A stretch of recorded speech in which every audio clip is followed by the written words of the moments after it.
Well, hello, friends. It's Julie, and today we are doing our monthly What Sold. It's themed. It's more than last month. It's basically the last 90 days of some theme, and this theme is, as you can see, holidays. We're doing this from least amount to greatest amount, and this is just a sampling of the holiday stuff that I have sold. And this first one isn't exactly a Christmas card, but is Santa Claus North Pole. This one went for $3.97, and it's just a regular Continental Chrome, and it does have this what do you call it, cancellation, and I think lots of them do have that cancellation, so it's not really a big thing, but $3.97 plus $1 shipping, it's sold. The next one we have is a Happy New Year, and I included this one because it's kind of weird. This is DeGarmo signed Happy New Year. Naked kids. I mean, what do you say about this? They're not cherubs. I mean, usually cherubs are naked when you see them, or they got bare butts. But no, I mean, look at that. I don't know. People were kind of different in what they did back then. And there is a signature right here, DeGarmo, which it was kind of, sometimes those signatures are hard to read. Oh, well. So the next one here is a Tux Christmas, and it is not in the best shape. If you look here, you can see there is wearing on the corners, and up here, all of the corners have some wear and along the edges. And there's, yes, I needed to clean off my scanner at that spot. And this one went for $4.97, Series 1712. I usually look these up on Tux database. There is the back, and so you can see on the side, if you can turn your head and read, it's the Christmas series and the number, and that was basically about how much it goes, because Tux sometimes are worth something and sometimes they're not. I don't know, it's just the way it is. So $4.97. Okay, the next one is, I included this one because it is something that I probably wouldn't even list nowadays, because I've seen so many Christmas postcards that this is just like, there's nothing special about this one, but it's sold. So this was a mid-century candle, because it is mid-century mod look. So I think that's what sold this one. If you can say like a decorator theme, because I think there's another one that has that in there that gives people a clue that this would be good for a mid-century decoration. There's the back. It is an undivided back, so that might have helped its case too. $4.97 as well. And now we jump up to $5.97, and these are Robins and Snow. It's an embossed winchback, and down here on the left it says John Winch, 1915. And it's, a really cute card, and I do try to get winchbacks. Actually, I had somebody buy 3 winchbacks, and I don't think any of them were signed by him, but here, right, this is what the winchback is. And there is a postcard brand that has a similar look, but it's not the same. So it's like a winchback wannabe. So this is the real one. So it's there and there. All right, so that one went for $5.97. And another $5.97. This is a little girl with a patch dress.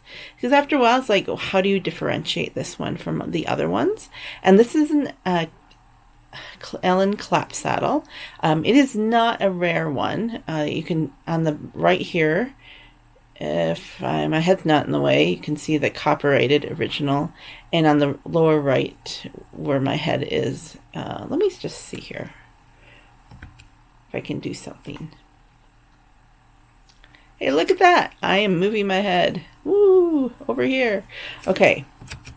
So now you can see on the lower right, the Ellen Clap saddle. Clap saddle is one you want to look for, because there are some collectors. Okay, here's Decoration Day, which is, I think it's Memorial Day now, but they used to call it Decoration Day. So if you ever see that, grab them, because they're a little more rare. Not as rare as like the Halloween, I think, but I think people like to collect them. And this was embossed. Right there is there's rest in peace on the lower right. It's not in the best shape, as you can see the little folds there. Here is the back. It is another winch back, so right there. I don't know, did I say that in the listing? There probably wasn't room, so it wasn't the most important thing I thought in the card. But if I had room, I probably would have put it. So next one is Easter. I do sell a bit of Easter. But this one was a beautiful gelatin postcard, and it was in great shape. It wasn't cracked or anything. I usually put the gels for 10. I know there's a lot of people who sell them for lower, but you know, I think they're really lovely cards and they're worth $10 to me. And here's the back, and that was posted in 1913. Now we go to, oh, I had them out of order. So here we're back to $5.97. And here's another one there where I described the feel of the card, which was minimalist, because it is pretty minimalist. There's a lot of white space. And then I also put the seal. Because some people collect the seals. So I made sure to mention that. If I have room, I do that. And then it's an undivided back. So that is another one that nowadays, would I list it? I don't know. So, but I did back then, and it's $5.97. Like I mentioned that I'm trying to change my philosophy to list higher price cards, and I have actually done a lot of sorting of my postcards, and I think I might mention. I'll tell you about that in another video because this is about what's sold. Okay, here is I think it's Norwegian or Swedish. Which one is Norwegian? I think because God Jul, that's how they say it. Norwegian postcards do okay for me because I think there's a lot of Norwegians in America that like to collect their heritage, and so I knew this is a gnome guy, but I knew there was another name for him, so I looked it up, and it was Tomty, Nisi are the other names that they put him by. So it's just this divided back postcard. That was $6.97. I think I paid $0.25 for, and there is the back, just a divided back, and there you go. So I usually try to pick them up if they say "Got Good Yule" on them. Another Christmas. This one went for $7.47. This is an older listing again, because I had free shipping on it. Not in great shape again. There's part of the corner missing, part of that corner worn. You can see there's a surface wear all over the place. Would you have listed it? Novelty Art Series, right there. I don't know. Post 1908. Somebody liked it. Bye-bye. Okay, so then we've got a robin. So we had birds before, and here's another bird. And it is just Ernest Nister. So where's Nister's name? Did he sign it, or is it on the back?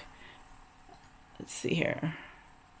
Here it is. Ernest Nister, London, and printed in Bavaria, and the Dutton publisher. I've heard Nister's name before. I don't know if it was like from Popeyes or whatever.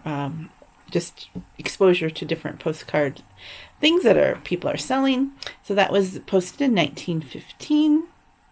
Excuse me, that was posted in 1905. And it's just a cute little bird postcard.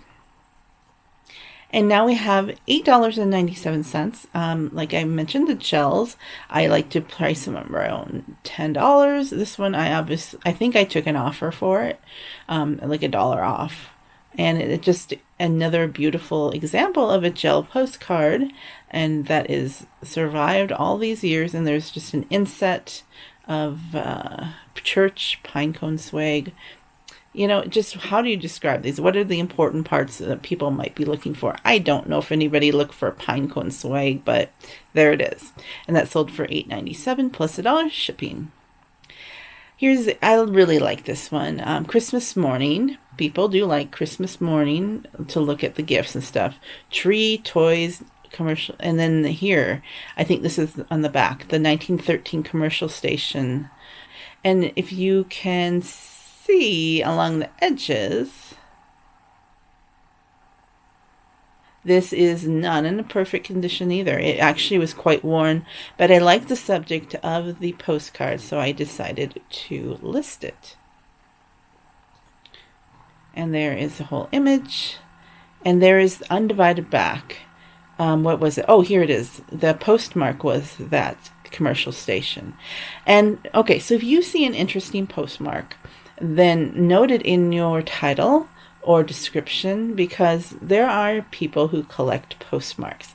That happened, I think I did one in Montana. There was a postmark from a town, like one of those ghost town, basically, and somebody bought it within a couple days, and they were from that area, because they're, yeah, I mean, there's a lot of living ghost towns around here. I basically live in one too.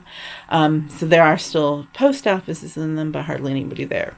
So this is a Merry Christmas Blue Santa. So you want to especially purchase these ones that have different colored suits. And this one, see, it's not in great condition. There's lots of wear on it, but it's blue suited Santa. And that went, there's a lot of people who sell them for cheaper, but I like to price mine up because they still sell, even at the higher price that I put them on. Because I saw someone selling this for like $8 or $9, but I put $16 on mine. So I priced them up.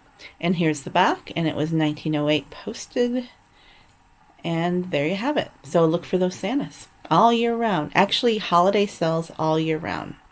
Here's another Christmas, which it by itself, it doesn't look like something special. So why did it go for $17.97? I did some searching for comps, and that is why, is because this for some reason this one was priced more. It is a winch back postcard, and here you have the bugling elk. I did say it was a bugling elk in the description. It is not signed by Winch. Nope. Here's the back, and there is the postmark. And okay, Grayling, Montana is another one of those has-been towns in Montana. I actually have quite a few postcards from that area that were postmarked or to that one. So there must have been someone there that a collector could go crazy in my shop of that postmark. So that went for $17.97. It is in fairly good condition compared to the other ones. Okay, two more. And we have a green suited Santa. And once again, this is not in the best shape. Lots of wear. A lot of the gold accent is gone. But look at him. He has a green suit with stars on it. And I priced this at $20. Somebody just bought it. They didn't haggle. And people like to see the toys, because the toys, it's childhood, and seeing, that is like part of the special part of Christmas, is the wonder and the childhood remembrances. And it's gold embossed, and this was not postmarked, but it was written on. And that went for $19.97. And finally, the one that sold for the most is this one. I might have showed this one to you before. Halloween time, Sleeping Fairies, Goblins. I did a little short on this. I actually was at a antique store today, because I just can't help myself. There was a Halloween in it, but the corner was ripped off, like quite a nice chunk on it, and it was very worn, so I passed on that. But maybe I might think about it, do some research. All right, so what is selling for you? Are you seeing holidays and other things selling? I had a week of low sales. Let me show you. I had a week of low sales during Thanksgiving. I think a lot of other people did too. So right here, in between basically the goalposts there, this was a very low week. Even though, look at $6. I think I sold one postcard that day. But even though it was low that week, then it shot up again. I think my best days are Sundays for sales. It's just the way it's been going. And then the last 2 days were okay. But it's just going to be that way. There's ebbs and flows in this business. Yeah, this business is up and down. I'm trying to make the average of $50 a day, this line here, and then go to 100 and so on. Like I said, I have nearly 9,000 listings, and doing about $50 a day with postcards, I think, is not terrible, but I'm trying to up that with a little bit better quality listings, and I have like 4 or 5 boxes of my stock going into my antique booth because I just don't want to list them online right now. I might later. So, all right, that's it for today. Hope you have a wonderful sales month and have a joyful day. Goodbye.